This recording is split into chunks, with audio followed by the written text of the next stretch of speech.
وصفة الجاتوه شاتو في البيت.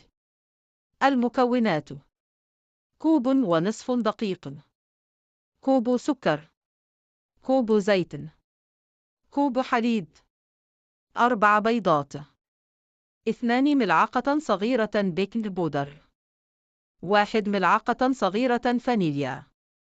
للتزيين: صوص شوكولاتة، فواكه، جوز الهندي، كريمة خفق. طريقة التحضير: سخني الفرن إلى 180 درجة مئوية.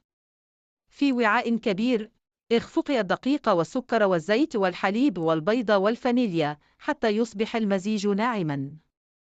أضيفي البيكنج بودر واخفقي حتى تمتزج المكونات. صبي الخليط في صينية خبز مدهونة بالزبدة ومبطنة بورق الزبدة. اخبزي